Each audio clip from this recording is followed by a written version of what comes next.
Without further ado, Chief Officer Reese, the floor is yours.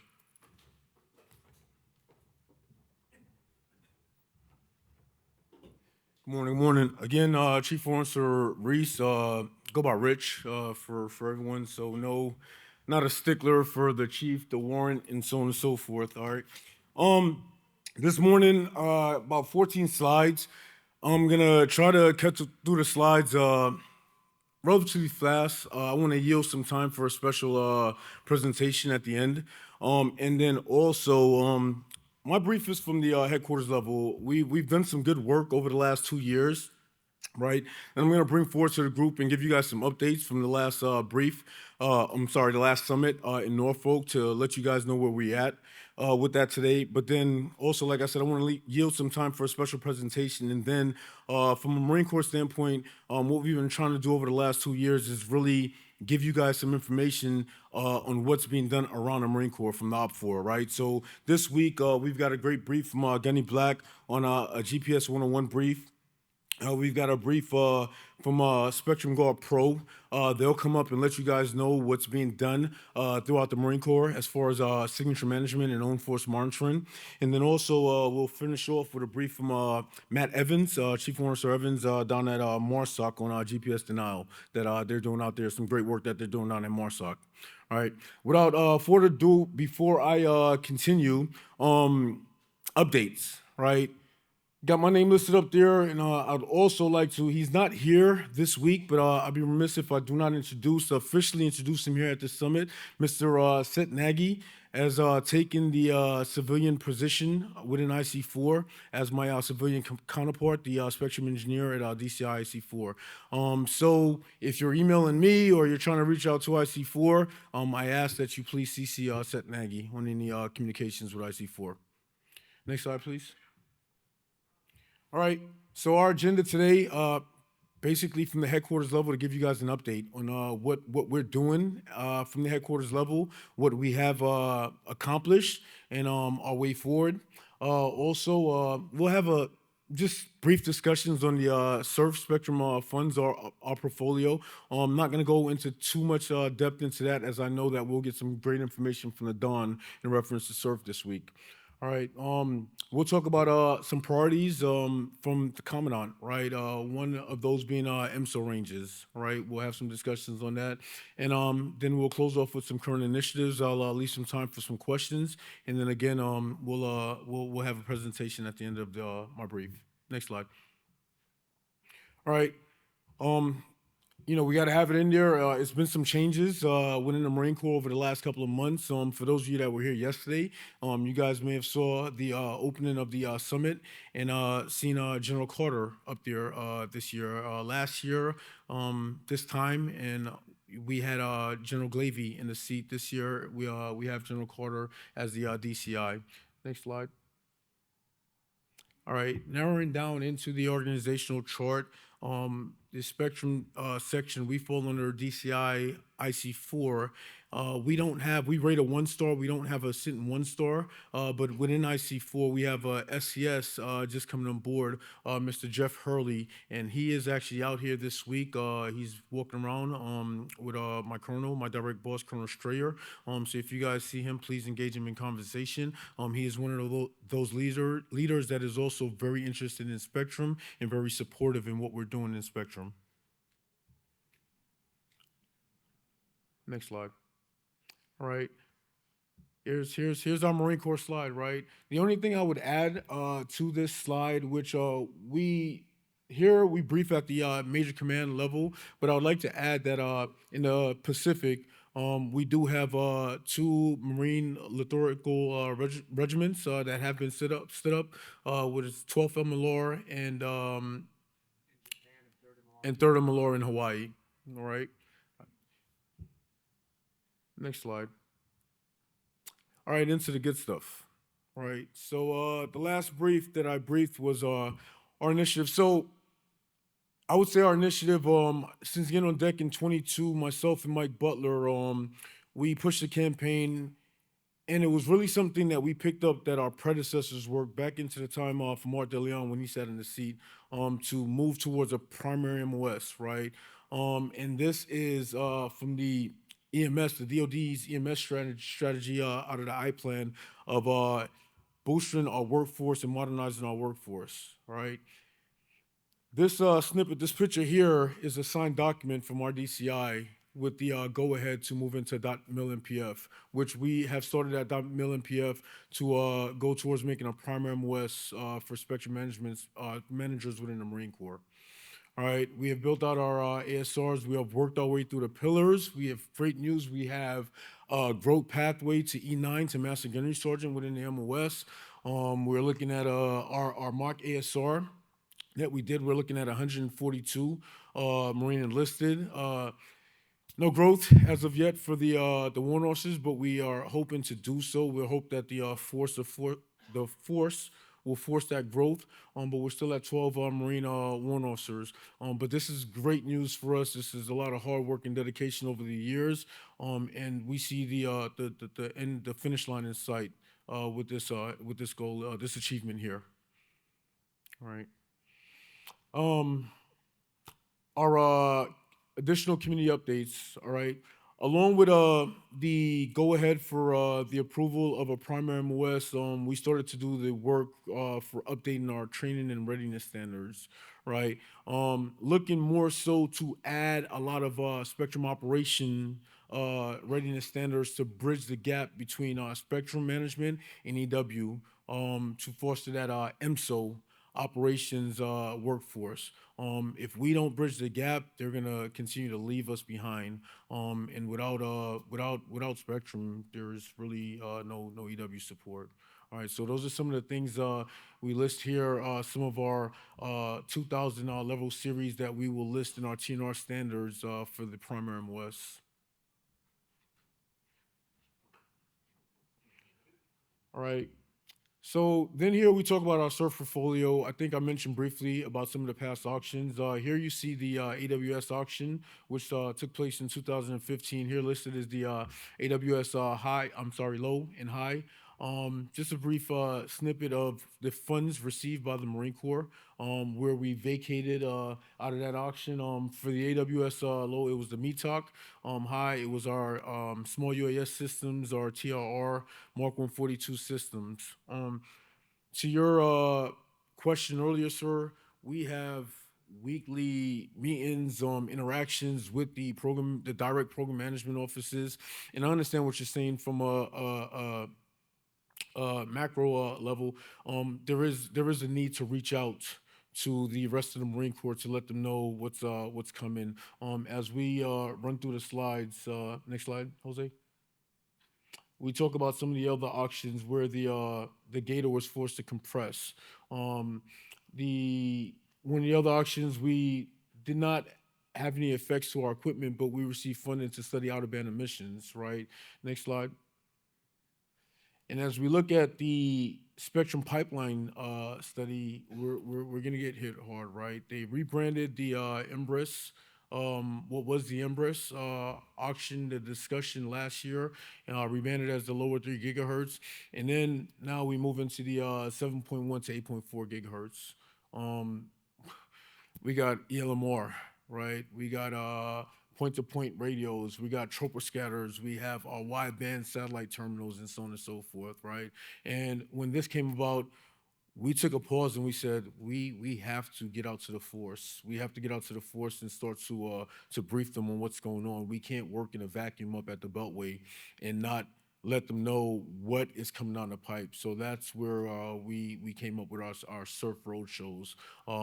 We would have done our first one this week, just due to a lot of things that were taking place in the Beltway. We had to push that. So we should start our road show here within the next month or two, probably right back out here on the West Coast.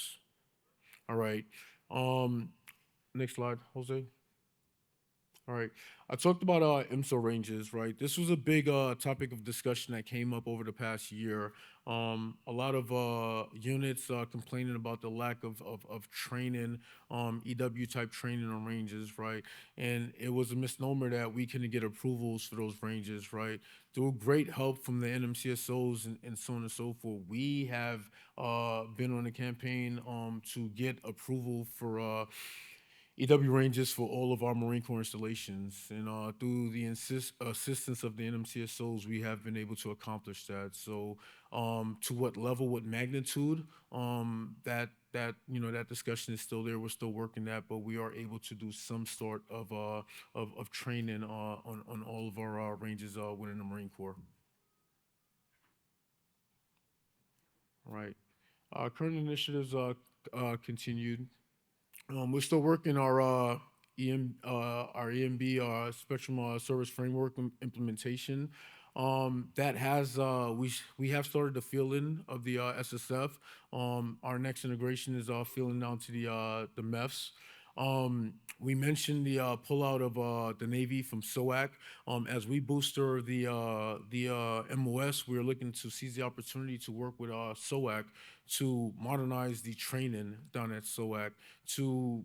We've already been in discussions with them to shift it from what we call installation type spectrum management training to electromagnetic spectrum operations training.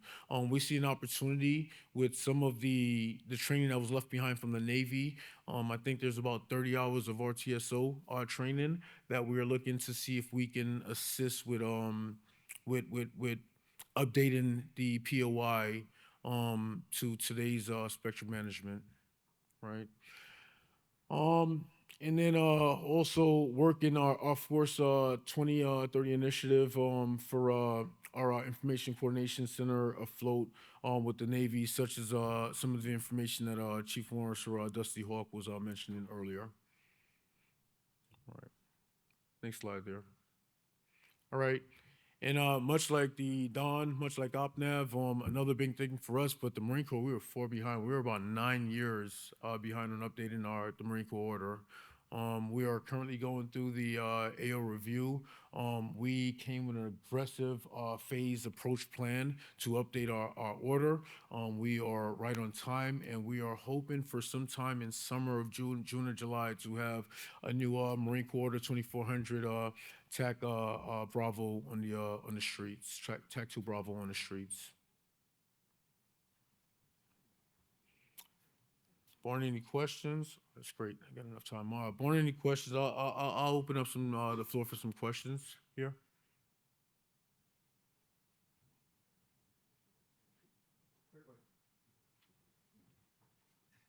Good morning, Eddie. All right. Just real quick, the Navy's pulling out of Keesler. Marine Corps still, you're saying the Marines are still going to go to Keesler. And when you were talking about RTSO, like Navy leftover hours of training, are you omitting, or do they still do, because I've been going for 10 years, do they still do the advanced course at Keesler? Advanced, do you mean the JTF? Yes. Yes, the Well, JTF. you guys call it JTF now, Yeah, but yeah. we used to call it the advanced course. Yeah, the JTF course is still being conducted at Keesler. So not only the SOAC course, we are in discussions with Keesler. I think it's about time. It's been some years since the courses have been updated. We are in discussions with them with updating, looking at the POI for update for both the SOAC course and the JTF course. And the reason I mentioned that was because that's where you got away from the installation. Yes, And you went to that's the joint operations. Yes, that's correct. Yep. Any additional questions? All right. Folks, I apologize for if it seemed like I rushed through that brief, but this morning from the Marine Corps, we want to do something that we feel is very important to us. So right now I'm gonna ask Ms. Janet Baker if she can step up here to the stage for us. Dusty and Mario, if you don't mind stepping up as well. And at this time, I'd like all of the Marines, past and present, to stand up in the room as well.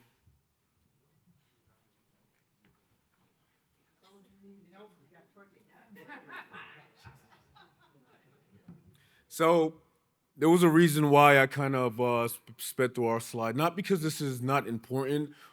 We've made some great achievements over the last year within Headquarters Marine Corps, and I believe that in the fleet, our Marines are doing great work as well. But I wanted to take the time to thank Miss Baker, because a lot of what we are doing throughout the Marine Corps, especially on the East Coast, it could not be done without Miss Baker.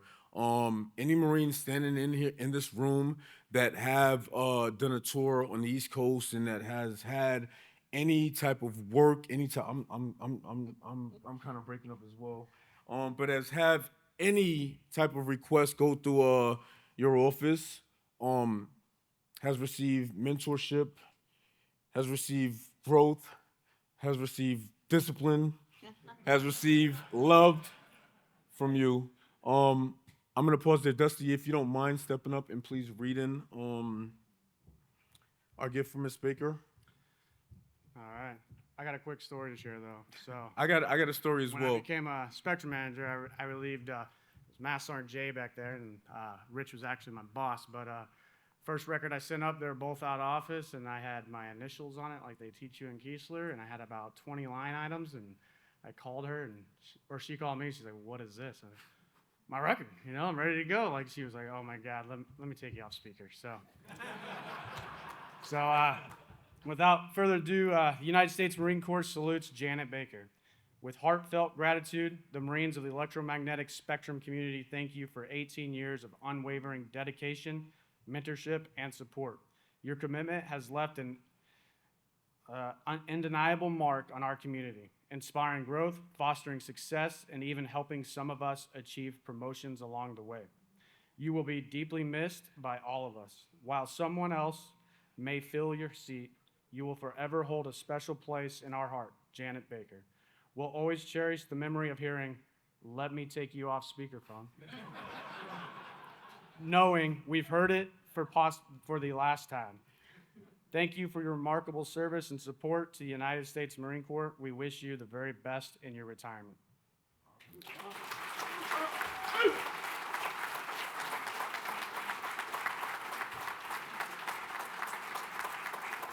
Now, so I asked all of our Marines to stand up because this is a small representation, right, of the Marines that you assisted, right? For me as a staff sergeant, me putting on brand new one officer bars, past Marines as well.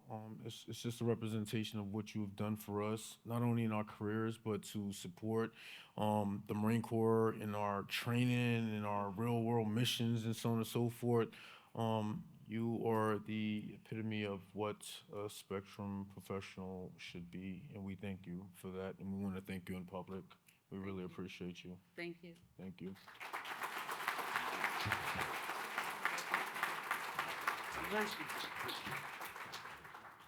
Thank you, folks.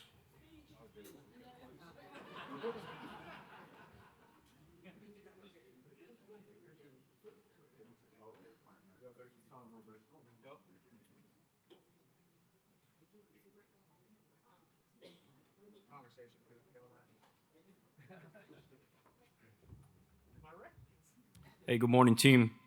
If I'm up here, there's some admin things we got to do. So first of all, I want to thank you, Janet, once again. We will not get tired of saying it, and there's a reason why.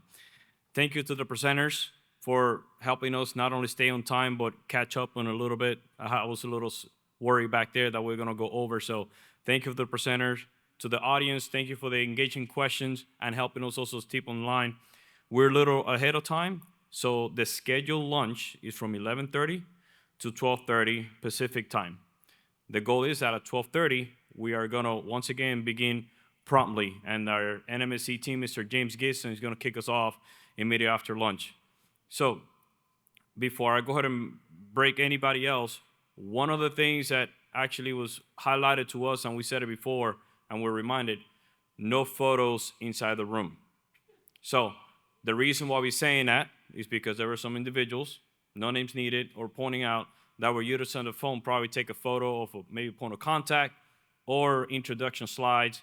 Please, if you have a question on the presentation, write down the name of the presenter, reach them out. They're all here still. We can get all those questions answered. We will continue to, as we said earlier, get all the presentations that we can through their proper readability to use so you can go back and read in further detail the material that was presented.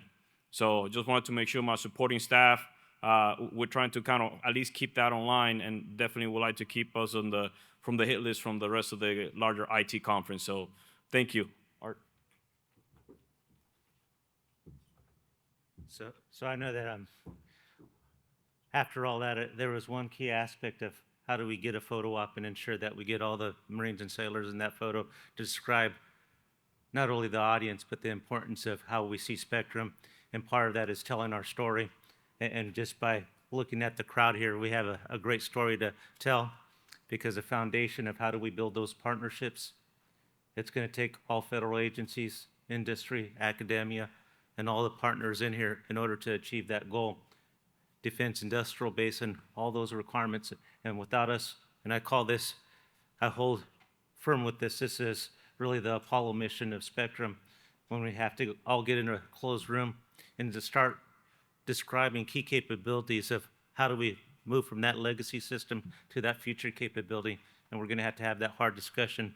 But I would be remiss if I didn't introduce Jason Chabot. If you could please stand up. He's going to be joining the Spectrum team. And I realize I have a bunch of members here from the Department of Navy CIO, and the foundation of how do we become who we are as leaders, and how do we continue to move forward. I would say that it's not one person, and realistically, I don't do any of the hard work. It's all based on all the great work that the team members are doing in here. So I thank you for all the hard work setting this up, getting this involved. This has been a Navy Marine Corps Spectrum office. Marine Corps capabilities, as Rich has been working this, the Navy and the Department of Navy CIO team. I thank you for all the hard work, because I can't do it without you. So with that, Jose, I know that you do real well. How do we set up the photo, and where do we want to do it? I will stay on the stage. So we have the back, the blue on the cover. As long as there's no flags up there. Thank you.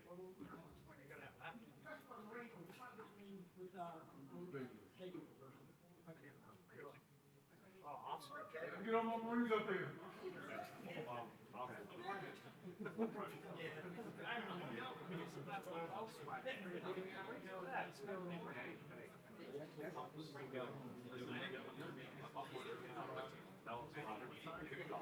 So, ladies and gentlemen, if you're not sticking around for the photo, you can break for lunch, and we'll see you back at the end of lunch, and look forward to having everybody back.